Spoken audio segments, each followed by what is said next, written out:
여러분 안녕하세요. 9월 29일 월요일 세계모의 교회 아침 말씀입니다. 오늘 함께 나눌 말씀은 누가복음 22장 24절에서 34절입니다. 오늘의 말씀은 고정 댓글을 통하여 아침 말씀을 들으며 함께 볼 수 있습니다. 또 그들 사이에 그 중 누가 크냐 하는 다툼이 난지라. 예수께서 이르시되 이방인의 임금들은 그들을 주관하며 그 집권자들은 은인이라 칭함을 받으나 너희는 그렇지 않을지니 너희 중에 큰 자는 젊은 자와 같고 다스리는 자는 섬기는 자와 같을지니라. 앉아서 먹는 자가 크냐 섬기는 자가 크냐? 앉아서 먹는 자가 아니냐? 그러나 나는 섬기는 자로 너희 중에 있노라. 너희는 나의 모든 시험 중에 항상 나와 함께한 자들인즉 내 아버지께서 나라를 내게 맡기신 것 같이 나도 너희에게 맡겨 너희로 내 나라에 있어 내 상에서 먹고 마시며 또는 보좌에 앉아 이스라엘 12지파를 다스리게 하려 하노라. 시몬아 시몬아 보라 사탄이 너희를 밀가부르듯 하려고 요구하였으나 그러나 내가 너를 위하여 네 믿음이 떨어지지 않기를 기도하였노니 너는 돌이킨 후에 네 형제를 굳게 하라. 그가 말하되 주여 내가 주와 함께 오게도 죽는 데에도 가기를 각오하였나이다. 이르시되 베드로야 내가 네게 말하노니 오늘 닭 울기 전에 네가 3번 나를 모른다고 부인하리라 하시니라. 아멘. 오늘은 조금 당황스러운 장면으로부터 시작합니다. 제자들 사이에 다툼이 일어난 것입니다. 그런데 다툼이 일어났다는 것보다 우리를 더 당황스럽게 하는 것은 다툼의 내용입니다. 그들의 다툼은 누가 더 크냐 하는 것입니다. 오늘 본문 24절입니다. 또 그들 사이에 그 중 누가 크냐 하는 다툼이 난지라. 지금 예수님은 공생애의 마지막을 향해 가고 있습니다. 그 끝은 십자가의 죽음입니다. 오늘 본문 이전에도 예수님은 제자들과 식사를 하시며 떡을 제자들에게 주시며 이것은 너희를 위하여 주는 내 몸이라 하셨고 잔을 주시며 이 잔은 내 피로 세우는 새 언약이라고 하셨습니다. 예수님이 십자가의 죽음을 감당하실 때가 가까이 온 이런 상황에서 제자들은 어떻게 누가 크냐는 다툼을 할 수 있는 것일까요? 이런 제자들을 향해 예수님은 이렇게 말씀하십니다.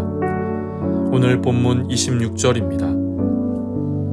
너희는 그렇지 않을지니 너희 중에 큰 자는 젊은 자와 같고 다스리는 자는 섬기는 자와 같을지니라. 예수님은 큰 자는 젊은 자와 같고 다스리는 자는 섬기는 자와 같을 것이라고 하십니다. 이 말씀은 젊은 자가 연장자를 존중하고 겸손하게 행하는 것처럼 큰 자가 젊은 자와 같이 섬기는 자가 되어야 한다고 하시는 것입니다. 또 다스리는 자 역시 섬기는 자와 같이 섬기는 자가 되어야 한다고 하시는 것이지요. 예수님의 이 말씀은 당시 유대 문화에서는 충격적이었습니다. 당시 사회에서 나이가 많거나 재물이 많거나 명예가 높은 사람들은 자신들이 그만큼의 섬김을 받아야 한다고 생각했습니다. 자신들이 섬겨야 한다는 생각을 하지 않은 것이지요. 그러나 예수님은 큰 자나 다스리는 자, 명예가 있는 자나 부자, 이 모든 사람은 젊은 자와 섬기는 자와 같이 섬기는 자가 되라고 하십니다. 이어서 예수님은 이렇게 말씀하십니다. 오늘 본문 27절의 후반절입니다. 나는 섬기는 자로 너희 중에 있노라. 예수님이 섬기는 자가 되라고 하신 것은 예수님 자신이 섬기는 자가 되셨기 때문입니다. 요한복음에 예수님께서 십자가의 죽음을 앞두고 제자들의 발을 씻기시지요. 저녁 잡수시던 자리에서 일어나 겉옷을 벗고 수건을 가져다가 허리에 두르시고 대야에 물을 떠서 제자들의 발을 씻으시고 그 두르신 수건으로 닦기를 시작하신 것입니다.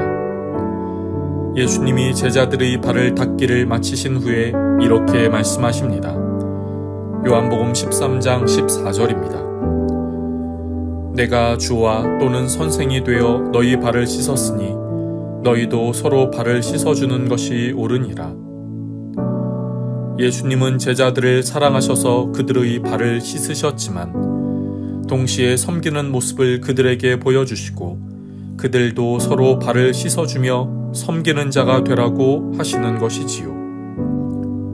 여러분, 우리 안의 본성은 우리가 높아질 것을 요청합니다. 높은 자리에 앉고 높은 사람으로서의 대접을 받고 다스리는 위치에 서고자 합니다. 그러나 예수님은 우리에게 섬기는 자가 되라고 하십니다. 무엇보다 누구보다 예수님이 섬기는 자가 되셨기 때문입니다. 우리가 섬기는 자가 될 때 하나님은 하늘나라에서 우리를 높이실 것입니다. 그런 복된 은혜가 있기를 축복합니다. 예수님은 이어 베드로를 향해 말씀하십니다. 오늘 본문 31절과 32절입니다. 시몬아 시몬아 보라 사탄이 너희를 밀가부르듯 하려고 요구하였으나 그러나 내가 너를 위하여 내 믿음이 떨어지지 않기를 기도하였노니 너는 돌이킨 후에 내 형제를 굳게 하라. 베드로는 예수님을 향해 무엇이든 할 수 있다고 생각했습니다. 그래서 십자가의 죽음을 앞둔 예수님을 향해 어디로 가시는지 물으며 나도 가겠고 목숨까지 버리겠다고 할 정도였습니다. 그러나 예수님은 베드로의 연약함을 잘 알고 계셨습니다. 사탄은 베드로를 유혹할 것입니다. 그때 예수님은 베드로의 믿음이 떨어지지 않기를 기도하신다고 말씀합니다. 주님을 믿고 따르는 길은 결단만으로는 부족합니다. 기도하며 믿음의 길을 가야 합니다.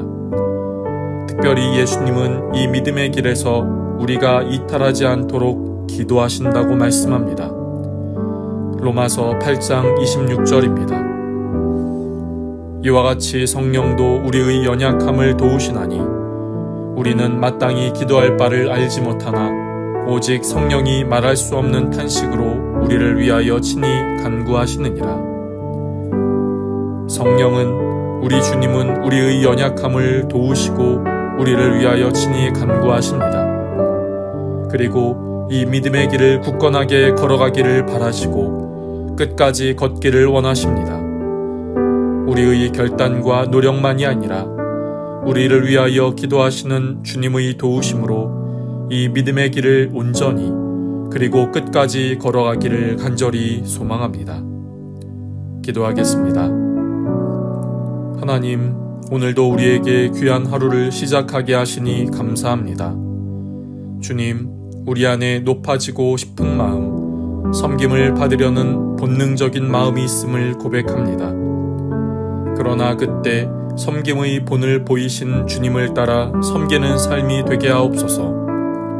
그리고 주님 안에서 높임받는 복된 일도 있게 하옵소서. 우리를 위하여 기도하시는 주님의 도우심을 기억하며 이 믿음의 길을 잘 걷게 하옵소서. 연약함 가운데 빠지지 않게 하시고 그때마다 도우시는 주님의 도우심으로 승리하게 하옵소서. 오늘 하루도 주님의 손에 올려드립니다. 우리를 붙드시고 주님 안에서 복된 날, 승리하는 날이 되게 하옵소서. 감사하며 예수님의 이름으로 기도드립니다. 아멘. 여러분, 오늘도 주님 안에서 승리하는 날 되시기를 축복합니다.